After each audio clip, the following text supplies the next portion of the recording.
Grüße euch, liebe Zuseher.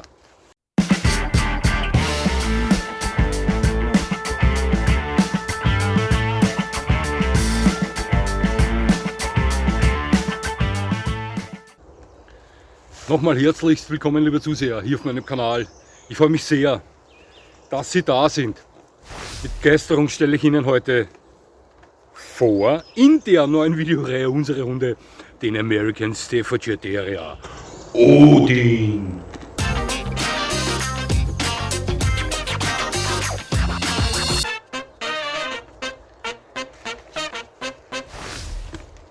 Ja, eine US-amerikanische Hunderasse, also bauen wir etwas gemütlichen Blues ein. Die Bruderrasse zum American Pitbull Terrier. Die beiden haben sich, sagen wir mal, vor 100 Jahren voneinander getrennt, optisch, charakterlich. Einer meiner 10 Lieblingshunderassen, der Amstaff. Es haben schon einige Hunde geschafft, mich aufgrund ihrer Optik an die Wand zu drücken. Ich kann mich da ganz genau an einen Fila Brasileiro erinnern, auf einer Hundeausstellung, der das geschafft hat, und auch an einen Presa Canario, der absolut spektakulär war. Doch permanent schaffen das immer Amstaffs. Jedes Mal, wenn ich vor einem Amstaff stehe, wachsen diese Hunde vor mir. Das sind einfach nur fantastische Hunde. Die sprühen eine Art Magie auf mich aus. Ich weiß nicht, wie die das schaffen, aber das Gesamtpaket dieser Hunde, diese Power, der Charakter, ja, die Leistungsfähigkeit, was soll ich Ihnen sagen, das sind ganz spezielle Hunde. Und sie sind nicht unbedingt einfach zu führen und zu halten. Nicht einfach zu führen, naja, allein aufgrund dessen, da wir wissen, der Amstaff gehört Pound for Pound mit Sicherheit zu den 10 stärksten Hunderassen der Welt. Die sind oftmals ausgestattet mit einer guten Portion an Triebigkeit und neigen manchmal dazu, gern zu raufen. Also von einfacher Führung kann man hier nicht wirklich sprechen. Benötigt man schon ein Händchen für einen Amstaff. Und die Haltung ist deswegen schwierig, weil auch hier wissen Sie ja, dass der Amstaff überall, wo es Rassehundelisten gibt, draufsteht. Man hat spezielle Auflagen zu erfüllen, etc. Ja. Für mich dennoch einer der tollsten Hunderassen auf der ganzen Welt. Der American Staffordshire Terrier Odin. Er lebt zusammen mit einer 7-jährigen Exotik-Bulldog-Hündin, wunderschön, und deren Besitzer in Dresden.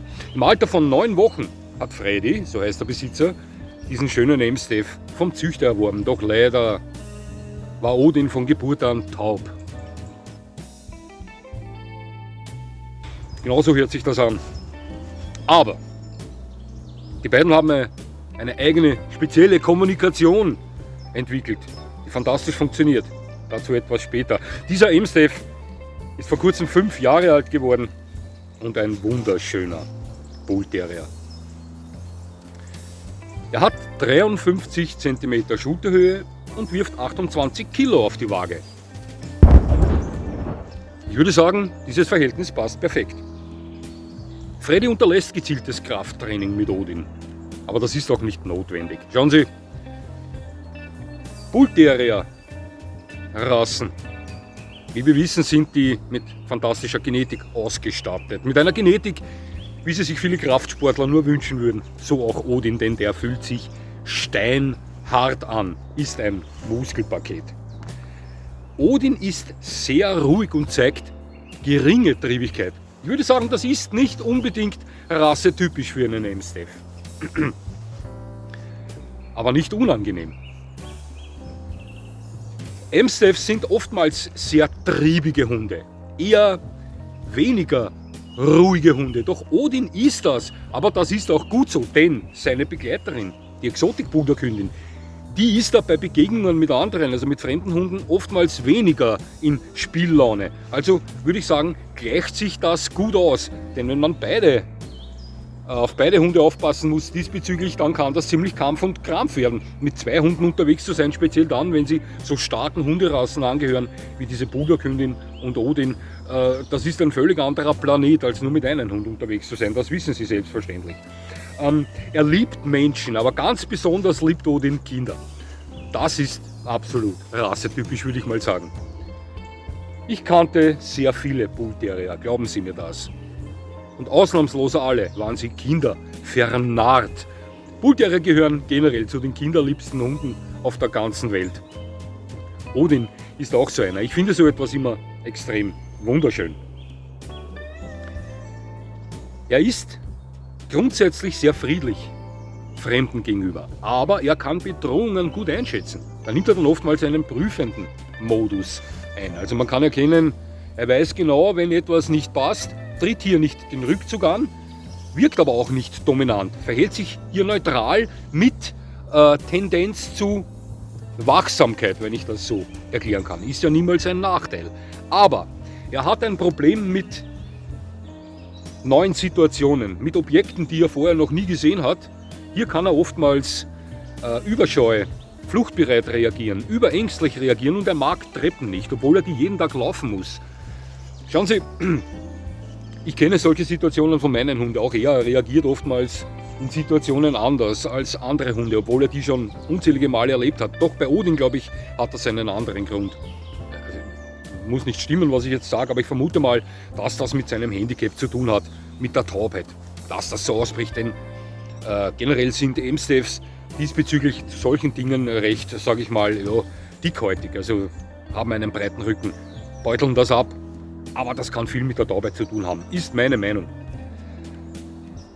Er ist ein typischer Amstaff und versucht alles, um Freddy zu Hause glücklich zu machen. Ja, Bullterrier sind wahnsinnig tolle Familienhunde, Clowns zu Hause, mit denen man Tränen lachen kann. Ja. Handbewegungen, Kopfnicken und verschiedene Berührungen stellen die Hauptkommunikation zwischen Odin und Freddy dar. Also auf dem Video sehen Sie ihn bei einer kleinen Unterordnung. Er lässt ihn kurz auf der Beißwurst knabbern, berührt seine Nase, das bedeutet ablassen. Mit verschiedenen Handbewegungen zeigt er dem Hund, was er von ihm will, Sitz, Platz. Er hat als Hilfe zum Abrufen oder Nachrufen immer ein Vibrationshalsband und Fernbedienung zur Hand. Das finde ich ganz toll. Schauen Sie, dieser Hund ist taub und hört vielleicht nur allerlauteste Geräusche. Die Kommunikation, welche Freddy und Odin miteinander entwickelt haben, funktioniert fantastisch. Die funktionieren wie eine geölte Maschine. Ich finde das absolut herrlich. Also wie gesagt, ein Tipp auf der Nase bedeutet ablassen, wenn er mit ihm Zehrspiele unternimmt. Das funktioniert auch extrem gut. Als Welpe hat sich Odin aufgrund seines Handicaps immer an der Bulldog-Hündin orientiert. Speziell nachts, wenn die unterwegs waren, orientiert er sich an seiner Freundin. Mittlerweile ist sie 7 Jahre alt und beginnt leider auch taub zu werden, hat mir Freddy erzählt. Doch nun ist es umgekehrt. Jetzt orientiert in der Nacht sich die Bulldog-Hündin an Odin, weil der mit seinem Handicap so fantastisch zurechtkommt.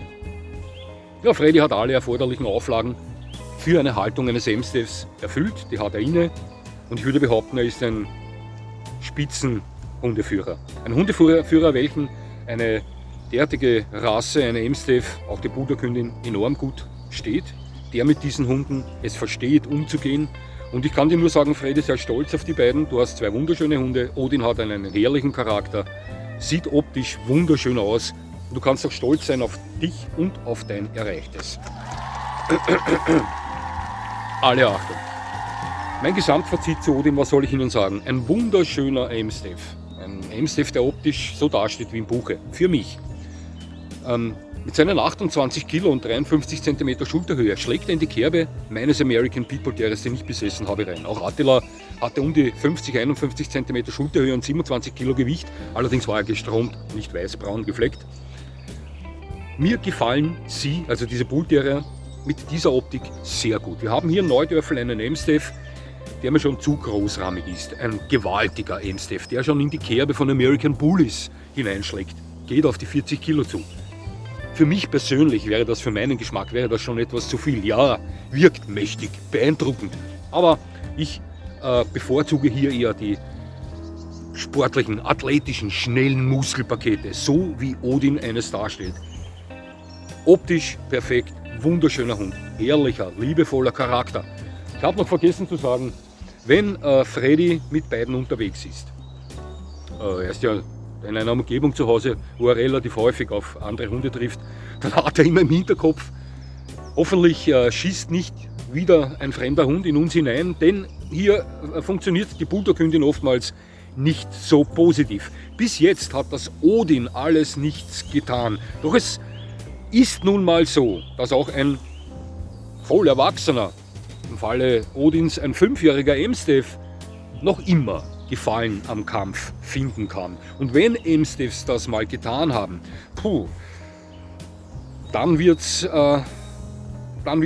kritisch. Ich hatte 14 Jahre lang einen kämpfenden Pit, ich weiß, wovon ich rede. Ja. Und dieser Fakt begleitet Freddy stressig immer im Hinterkopf. Ich kann ihn da verstehen, Sie wissen, viele Hundeführer passen auf ihre Hunde nicht auf, sehen nicht hin, was sie tun, die kommen reingeschossen. Ist mir auch schon des Öfteren geschehen. Und jetzt habe ich einen kämpfenden rumänischen Banditenhund. Ja, ist so. Ja. Ich sagte Freddy, ja, diese Front musst du entlang gehen. Als ich mit meinem Pit unterwegs war, funktionierte ich wie ein Spionagesatellit. Ich konnte wie ein Adler schon von 15 Kilometer heranrückende Rüden erkennen. Ja, da entwickelt man Sinne, die schärfer sind als diejenigen, jeder sind Navy Seals. Ja, ist so. Ja. Ja, aber Freddy hat das gut im Griff. Nochmal, wunderschöner Hund, Odin, gefällt mir persönlich sehr gut, hat herrlichen Charakter, optisch sowieso eine Zier seiner Rasse. Leider, dass er gehandicapt ist mit der Taubheit, aber das wird alles top behandelt von dir, Freddy. Grüße nach Dresden, wir werden uns mit Sicherheit in nächster Zeit über WhatsApp wieder lesen. Ja, hoffe, das hat so gepasst in etwa. Liebe Zuseher, ich möchte auch Sie herzlich dazu einladen, mir Info Ihres Hundes zu schicken, wenn Sie wollen. Schicken Sie mir Bildmaterial, aussagekräftige Informationen Ihres Hundes, egal ob Mix, reinrassig, Hündin, Rüde, kastriert, nicht kastriert. Wenn Sie wollen, schlagen Sie zu, schicken Sie mir das Ganze auf meine E-Mail-Adresse. Die finden Sie am Ende der Kanalinfo. Ja, ich präsentiere auch Ihren Hund. Hat mich sehr gefreut, dass Sie mir zugesehen haben. Jetzt würde ich mich natürlich freuen. Ich würde mich natürlich freuen, wenn Sie mir weiterhin zusehen. Und jetzt wünsche ich Ihnen noch einen schönen Tag. Das war's schon wieder.